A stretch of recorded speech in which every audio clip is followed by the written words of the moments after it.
Well, this week, I've been asking myself a question, and I thought it would only be fair if I asked you the same question. So here it is. It's a simple one. It's an easy one. And the question is this: what do you fear? Take a second to think about that. What do you fear? Chapman University in Southern California does a study on fear almost every year. And so they've been studying fear, and especially what Americans fear most. And on October 11th this year, they began to release the findings of what Americans fear this year. Do you want to hear the top 10? Yeah, you want to hear the top 10? Of course you do. Okay, that would really just ruin the rest of this thing if you said no. All right, so this is the top 10 fears, and they're like, they start with 45% of Americans saying, this is what we fear. So I'm sure it's nobody in this room, but it's the other, it's the 45% outside the room. So I'm going to start with number 10. Number 10 is air pollution, okay? And then number 9 is North Korea using nuclear weapons. Okay, that's number 9. All right, just so we're clear, it only gets worse from here. Then number 8 is global warming and climate change. Number 7 is the U.S. involvement in another world war. Number 6 is high medical bills. I thought they were already high, but I guess they're getting higher. Number 5 is not having enough money for the future. I guess we're thinking about combining those two. Number 4 is the pollution of our drinking water. I guess we could ask Flint, Michigan. That may be number 1 for them. Number 3 is the pollution of our oceans, rivers, and lakes. So not only are we destroying our drinking water, all the water. And number 2 is the American Health Care Act, or Trump Care. What's going to happen to the whole health care thing that we've got going on? But here's the kicker. Number 1, can you guess, can you think, just in your mind, think, what would you say is the darkest fear we Americans have, okay? This goes from 55% to 75% of Americans fear this at a high rate, okay? You got that in your mind? This is what we said. So 3 out of 4 of you fear this more than anything: corrupt government officials. So here's just in a nutshell where we stand in America. When it comes to fear, we all fear dying a horrible death, okay? We fear that we're going to contract some fatal disease and we don't have the money to pay for it, nor will we have any health care insurance to pay for it. But if we're lucky enough to survive that, there's hope, because we get to survive a nuclear attack and get to be a part of a world war. And if the radiation doesn't get us, then there's even better news, okay? Because the very water that we drink and the air that we breathe will poison us, and so we're going to die. And on top of all of that, these elected officials that we say lead us through these challenging times, we have zero confidence in. We elect these leaders to move us through these fears, but we have zero confidence that this is going to happen. And then when you add to this the daily, morning, afternoon, night onslaught of the 24 hours news cycle, we see that this fear gets amped up on steroids. We begin to recognize that everywhere in the world there's some terrorist plot going on, that there's a suicide bomber, or there's someone in a car that wants to drive through a crowded street, or we have a mass shooting that we've just witnessed and unfortunately participated here in Texas with. And it's enough to make us all have a panic attack 24/7. Are you with me on that? There's enough going on just in America and in the fear that's driving us just to constantly keep us gripped in this unhealthy fear. But here's the thing I know about fear. Fear is a really good motivator, okay? It helps us to move away from danger. So if I was pushed near a cliff, I would know that fear would tell me to move away from the cliff, right? To do everything in my power to move away from the danger. The problem with fear is this: fear can never help us really live. It can only tell us where the danger is. If we're gripped with fear, we can never be released to enjoy the pleasure of life and to live in a way that sets us free to be ourselves fully and finally. And if we've got this much fear going on, there's a problem. And the good news is that I was reading this week a book by the name of Joshua in chapter 3. And I think if we read that, there may be a way forward for us, a way to enter into a life with God that fear doesn't prevent us from going forward in. And so before we engage the chapter 3 of Joshua today, would you pray with me? Father, thanks for this opportunity to gather.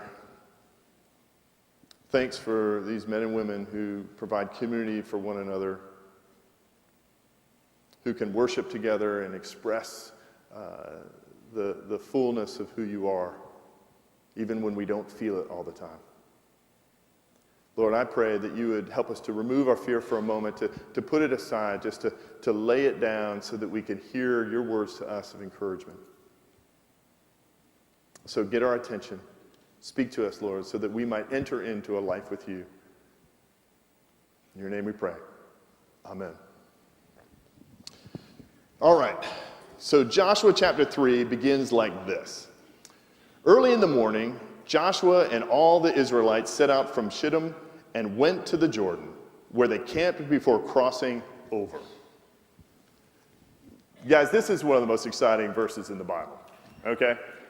I mean, your nostril hair should be tingling. It's so exciting, okay? I mean, this is one of those verses that you go, yes, it's happening. And you're probably not with me right now, so let me do some little back work so you can get an understanding why this verse is so exciting. Is because for the last 40 years, Joshua and all the Israelites have been living in the desert. They've been living in a parched land. And it wasn't God's intent. It wasn't God's intent for them to stay 40 years in the desert. It was really a preparation time to lead them into the promised land. You see, what God was doing was not unlike our view of modern marriage.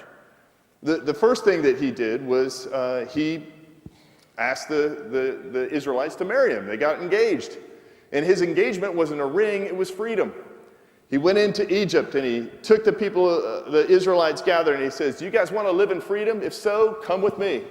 And they all left. And they went out and they said, yeah, this is good.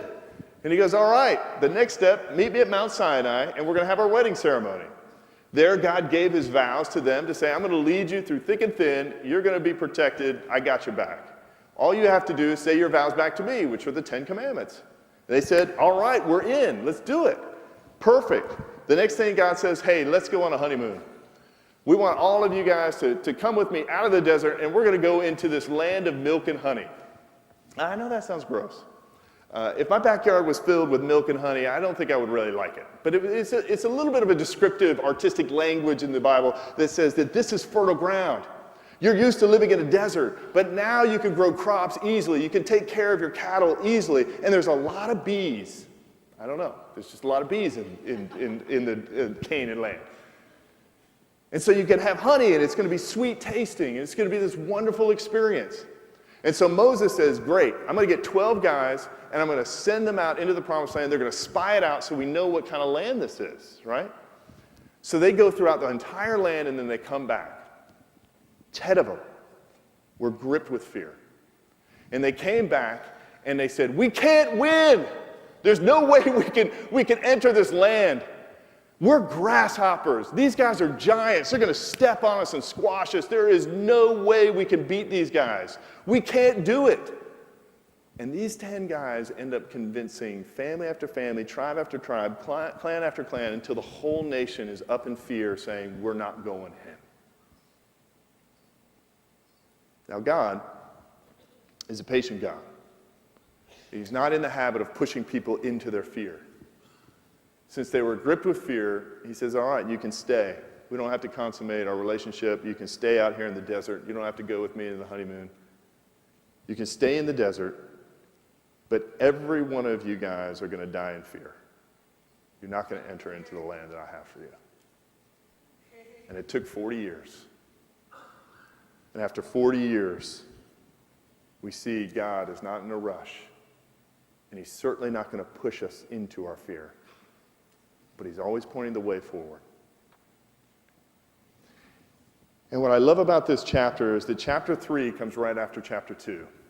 Now, you might be thinking, now that is the most scholarly advice I've ever gotten in reading the Bible. And it's true, because chapter 2 is all about a second set of spies that Joshua takes and sends out into the land again. And Joshua must be pacing back and forth, and he's waiting for this report. And when they come back, he goes, Joshua, you'll never believe it. The Canaanites are quaking in fear. They don't want to have anything to do with this. They know that we're going to take them over. And so let's do it. And Joshua is so excited that he doesn't waste a moment. He gathers up all the people and says, get ready, pack your bags, we're going. You see, the reason why this was so exciting for Joshua is because he was one of the 12 original spies to spy out the land when Moses told him to go. But he was one of 2 that believed they could go do it.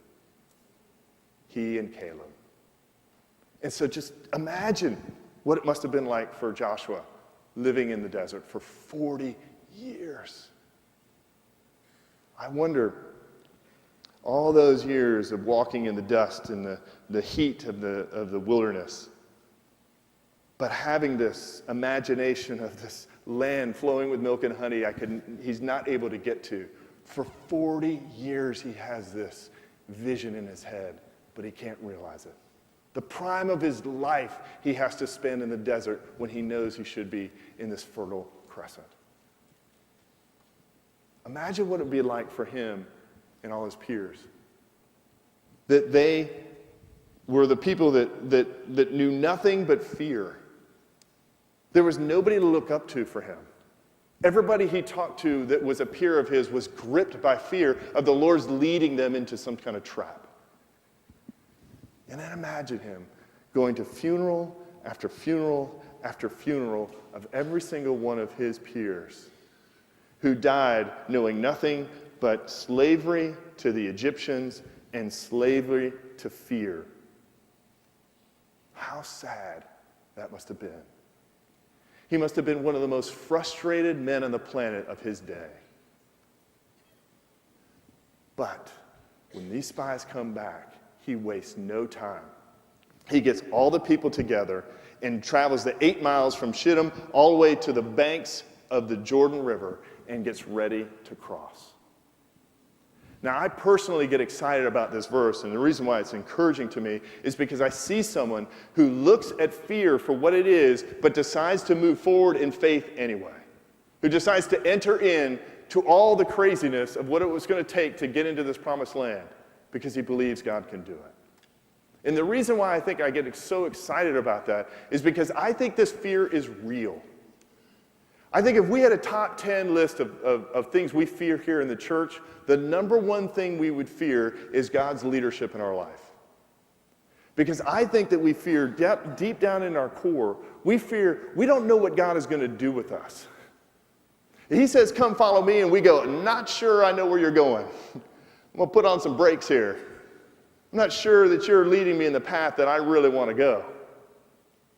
Because in the end of the day, I fear that God is going to ask me to have faith when what I really want is security. I fear that what God is asking me to do is to trust in him when what I really want is a sure thing. I fear that God is going to ask me to endure without, but what I really want is satisfaction now. And so I check up. I wait. I said, hold up. Because it's not just our political leaders that we fear. I think we fear our religious leaders, God himself. Because we don't know that he has our best in mind, or at least we're not convinced of it personally. I'm convinced of it for you, but are you convinced of it for yourself? When our kids were small, my wife and I would take them to the pool. And we would get their vests on and put their swimmies on. And so they were all like little hulks walking up to the pool. And it was so fun. You know how little kids walk. They're little toddlers. They kind of waddle. And they're like, yeah, you know. And they come right up to the edge and they look at the pool and they go, whoa! And they back right up. I mean, and we were like, come on in. The water's warm. This is great. And they would come on in, and they'd look at me, and boom, look right at the water, and like, no, no, no, no, no, I can't do that. Now, here's the thing that was kind of crazy, is that my wife and I, we never sat down and taught our kids. Now, kids, number one, fear the water, okay? That's the worst thing that could ever happen to you. Please look out for water. When you get near a sink, I want you to back up a little bit, okay? Think of what you're going to do, because you might fall in, and to turn that faucet on, you might die. You know, I mean, we never talked to them about the fear of water. But somehow they knew it. When they saw it, they said, that doesn't look safe, and I'm backing right up. Even though they had their life jacket on, even though they had their water wings on, they could not get themselves to jump into that pool first time. And you know, I think the same thing happens in faith. I think we put the brakes on when it comes to following God and entering into a life that He's calling us to because we fear His leadership. We fear where He wants to take us. And we're like, I don't want to go through that water. I'm not sure I've got what it takes to get through there. It's a little scary. I'm going to hang back a little bit. When I became a Christian, I was 16, and I got to be honest, that the big reason I became a Christian is because I feared going to hell. Now, hey, that's a legitimate fear. It's a legitimate fear not to want to go to hell. But here's the issue. I began building a life of following God out of fear. And you know what that does? It corrupts everything about my understanding of God. And it's sort of like this. It's sort of like going, I know that God could smite me at any minute, so I better watch what I'm doing, right? I got to watch my P's and Q's. It's all about morality now, what I say, what I do, and being in front of people and making sure that, hey, I'm all right, you're all right, we're all right, okay, God, don't smite me. And that's what my faith was like. But that's no way to live. I don't think God cares about morality as much as He cares about you entering in a life with Him.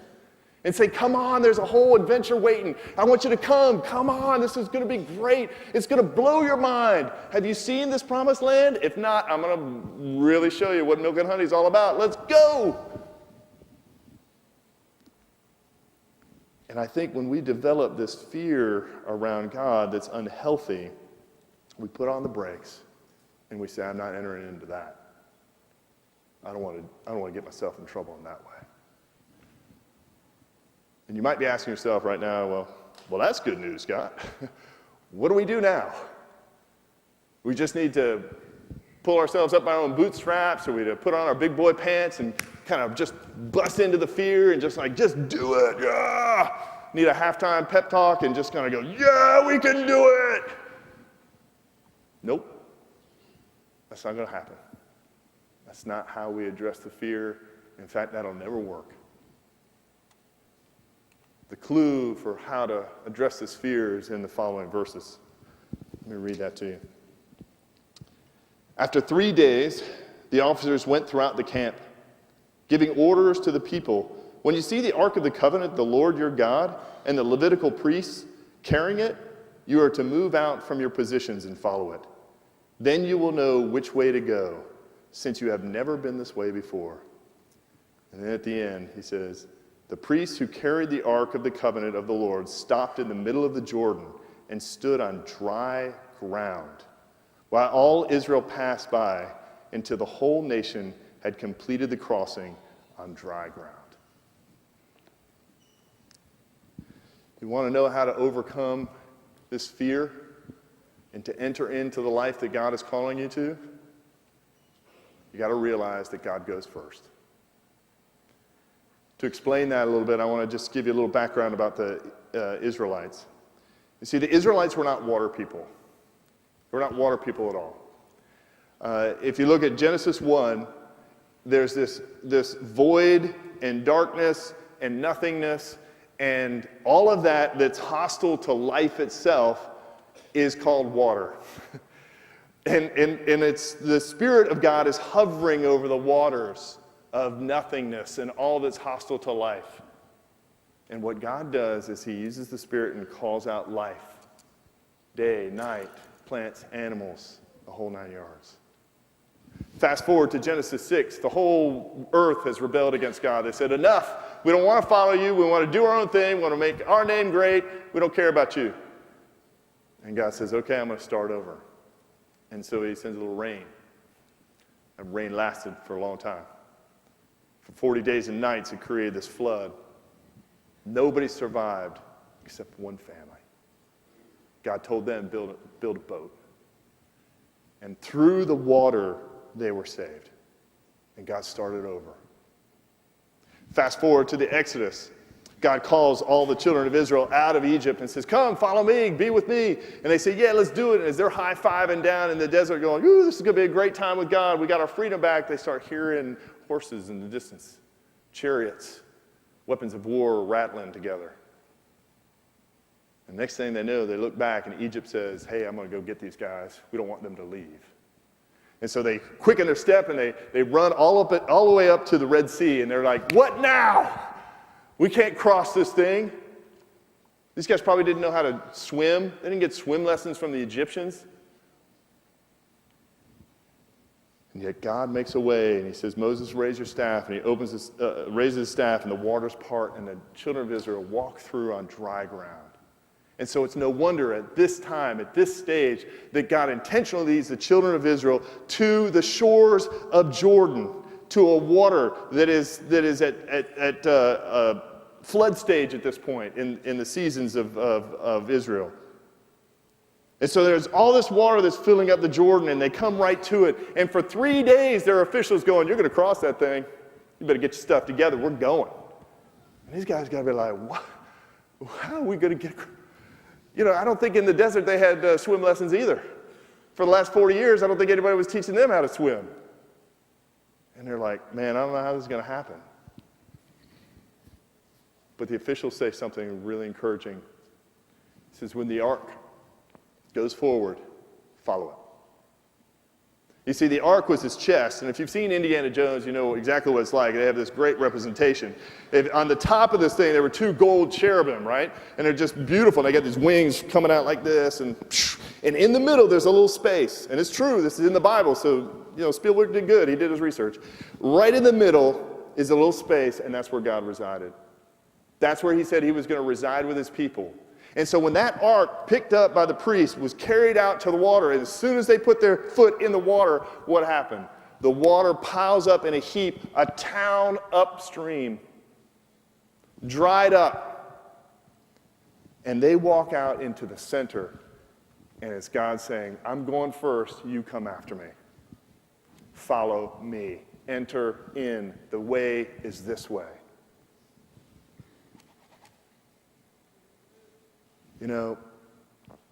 I told you earlier about the fact that I came to faith and fear. You know how I got out of it? You know what my recovery was? My recovery was a steadfast diet of watching God go first. You see, when I became a Christian, I didn't know what to do, but I did know I should probably read this book.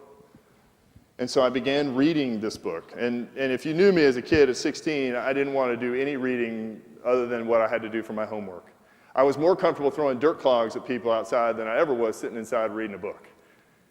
And yet when I began to read Matthew, Mark, Luke, and John, the story of Jesus, I was captivated. I was enthralled. And the reason is because I got to see firsthand that Jesus went first. You see, this fear that we have is real.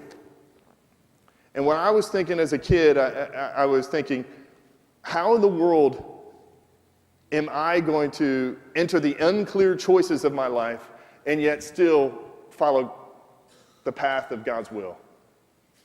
How am I going to enter the pain of my life and then follow the path of God's healing? How am I going to enter the selfishness of my life and follow the path of God's great selflessness? How am I going to enter into this profane of life and come out following the path of praise? How am I going to enter the relational discord, the conflict of our lives, and come out following the path of peace? How am I going to enter the difficult questions of faith and come out on the path of trusting God? These are all real questions. And it grips me with fear to think about them when I'm in the middle of them. The only thing that sets me free and encourages me to enter in is not to well up some kind of courage beyond courage, to become some kind of hero, but it's when I see God go first. And when I read Matthew, Mark, Luke, and John, I saw Jesus go first. I saw him enter the unclear choices of his life, and he came out praying, Lord, not my will be done, but your will be done. I saw him enter the pain of people's lives, and I saw him begin to bring healing to them in ways that they could not even imagine before that. I saw him enter the selfishness of his life, and then he says to Satan, get behind me, get away from me, I don't want to have anything to do with you. I saw him enter the profane of life and grab all these people and embrace them and yet still point praise to God. I saw him enter the conflict of life, and yet instead of getting all riled up, he would offer reconciliation and forgiveness and extend that to people.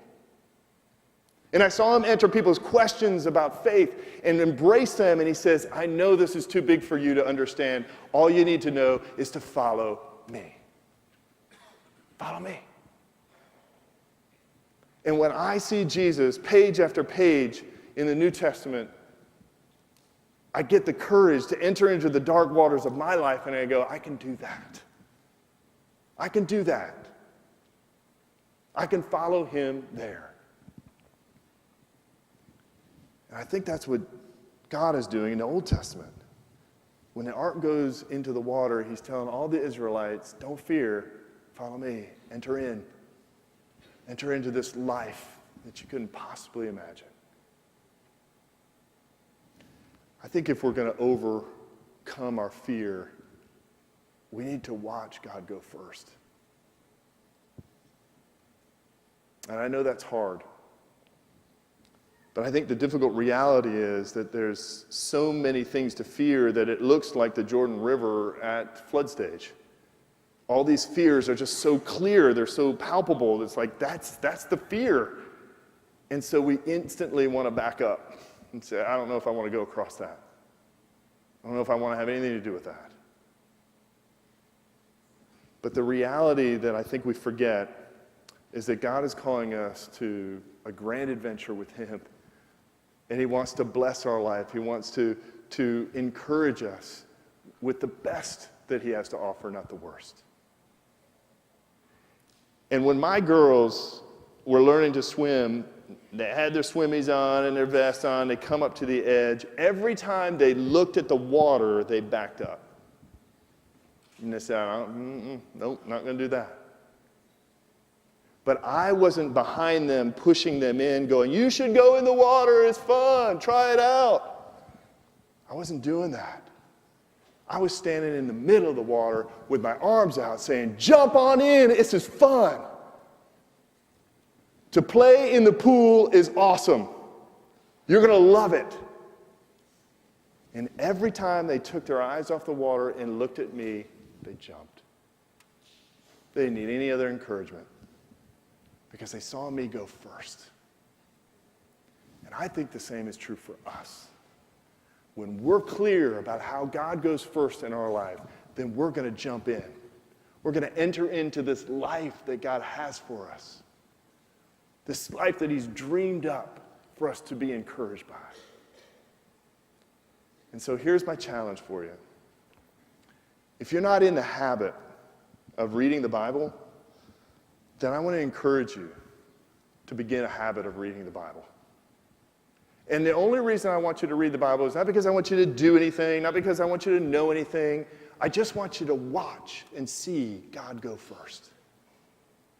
And if you've never done this, if this has been a very difficult experience in your life, I'm going to put my email up here. I want you to email me and say, Scott, I have a hard time reading. I want to help you. That's what we're here for. We're here to help each other out.